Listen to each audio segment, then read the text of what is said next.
Classificados, nação, estamos na semifinal da Copa do Nordeste. Vamos falar um pouquinho sobre esse jogo da equipe do CSA contra o time do Ferroviário. Parabéns a toda a nossa nação, jogamos bola pra caralho, jogamos bem demais e fizemos por onde merecer essa classificação. Mas vamos lá falar um pouquinho sobre o jogo, sobre o time individualmente, cada um dos jogadores. Eu agradeço primeiramente a todos vocês que estão aqui, né, acompanhando o nosso canal. Dá o like no nosso vídeo, se inscreve aqui no nosso canal para dar uma força pra gente. Hoje não tem live pós-jogo, tá, galera? Amanhã de manhã eu tenho que acordar cedo para cuidar do meu menino, então só vou gravar o vídeo mesmo, postar e amanhã é um novo dia e a gente segue, né? Mas enfim, me perdoem aí por não fazer a live, mas acontece, né? Prioridades, prioridade é meu pivete, prioridade é meu filho. Mas vamos lá, meus amigos.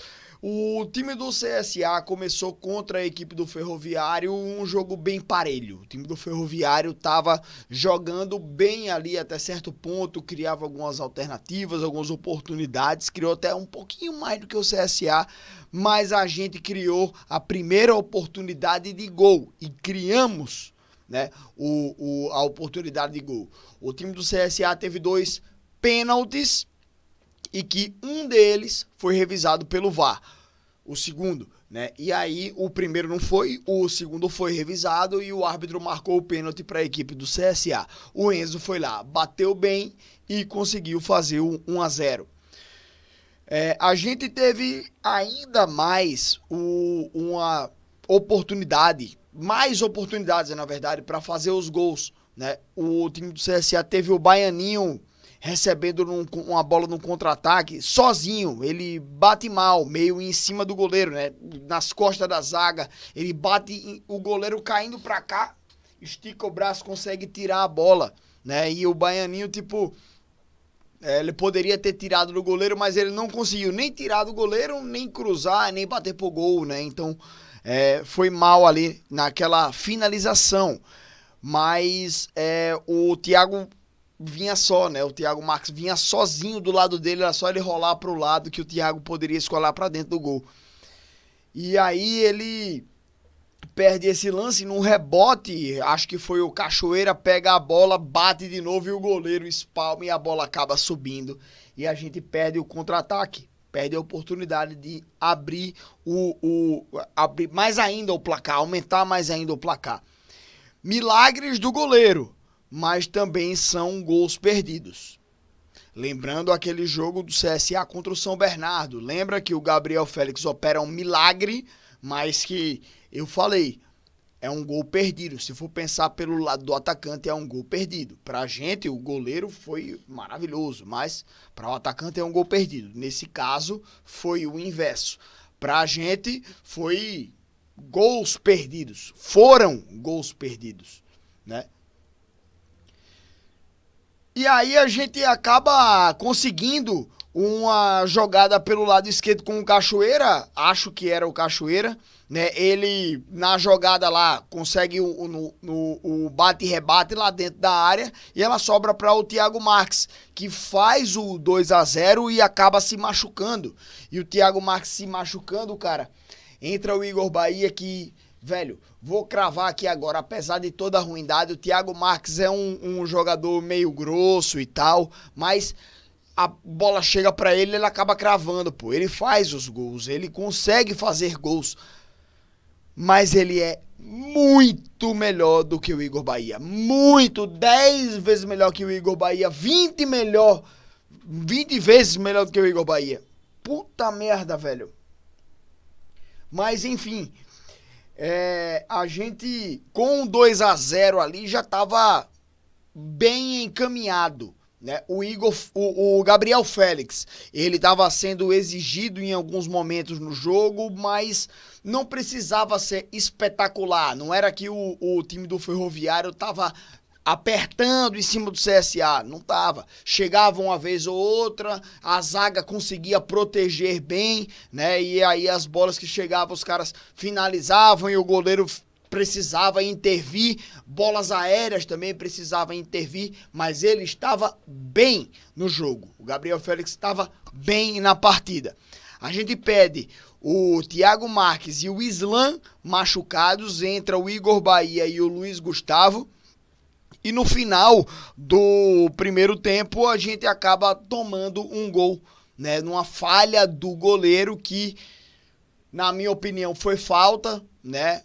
Quando o atacante sobe para dividir com o goleiro e atrapalha o goleiro utilizar as mãos ali dentro da área, para mim é falta, né? Para mim isso aí, pela regra, é falta. Mas o árbitro não deu. Não vi replay, não vi outro ângulo ali. Eu achei falta lá do estádio. Mas o árbitro não marcou nada e sai o primeiro gol da equipe do Ferroviário. Na sequência, a gente dá uma melhorada no primeiro tempo. O time do CSA dá uma acordada, né? O Baianinho recebe cara a cara, adianta muito ali, né? E o goleiro chega para abafar. Na sobra, o Luciano Naninho pega a bola, faz que vai chutar, dá um corte, e na hora que ele chuta, tirando de todo mundo, chega um zagueiro e tira a bola em cima da linha. Então, foi um lance que mostrou que o time do CSA, mesmo tomando o gol, né, na reta final do primeiro tempo, ele estava mais ligado na partida. E aí chega o segundo tempo. Um segundo tempo que o Igor Bahia acaba se queimando de vez com a equipe do CSA. O Igor Bahia teve diversas oportunidades, recebe diversas bolas, né? E ele não consegue definir bem nenhuma. Até quando ele acerta, ele erra. Porque teve um lance em que ele recebe a bola nas costas da marcação, faz o gol e está impedido, né? Ele sofre o pênalti e ele mesmo perde o pênalti. Então,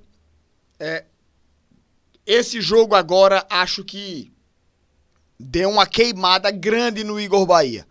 A gente já estava meio com um pé atrás com ele, porque ele vem caindo de rendimento há um certo tempo. Mas nesse jogo agora, o Igor Bahia, acho que ele queimou completamente todas as chances que ele tinha com a torcida, né?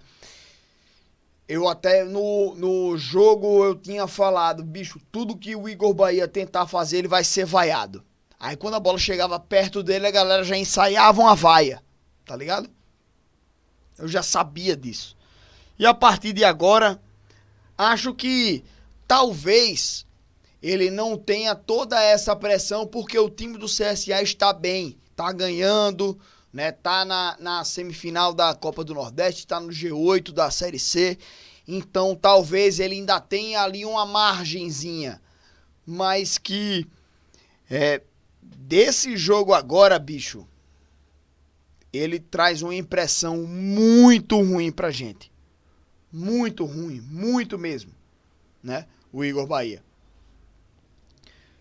Mas enfim, o time do CSA conseguiu, de uma maneira geral, controlar bem a partida, conseguiu deixar o Ferroviário um pouco mais para trás.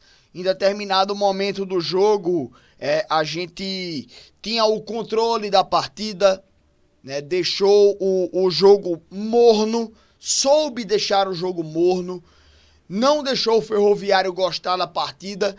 O Ferroviário tinha uma oportunidade, né? Se conseguisse aproveitar uma oportunidade, uma saída, um contra-ataque, claro que o jogo estava vivo, mas o time do CSA estava sabendo cozinhar bem o jogo e não deixava essas oportunidades aparecerem. Ao contrário, o time do CSA ao longo do jogo conseguiu controlar as ações, conseguiu minar o adversário e a gente consegue passar de fase. Maravilha. Tranquilidade, por enquanto, pelo menos. Próximo jogo a gente pensa nos aperreios que a gente vai passar. Mas, gente, muito obrigado pela presença de todos aqui no canal. Vocês não imaginam a felicidade que eu tô sentindo aqui agora, tá? Mas, infelizmente, hoje não rola fazer live, tá? Amanhã de manhã, logo cedo, 5, 6 horas, eu tenho que acordar para ficar com meu filho. Já são quase 11 horas, né? Minha esposa trabalha fora, eu trabalho em casa, então eu amanhã de manhã tenho que acordar para ficar com meu Vivete. E Não troco isso por nada. Tá bom, gente? Então, grande abraço aí pra todo mundo. Valeu, até a próxima. Falou!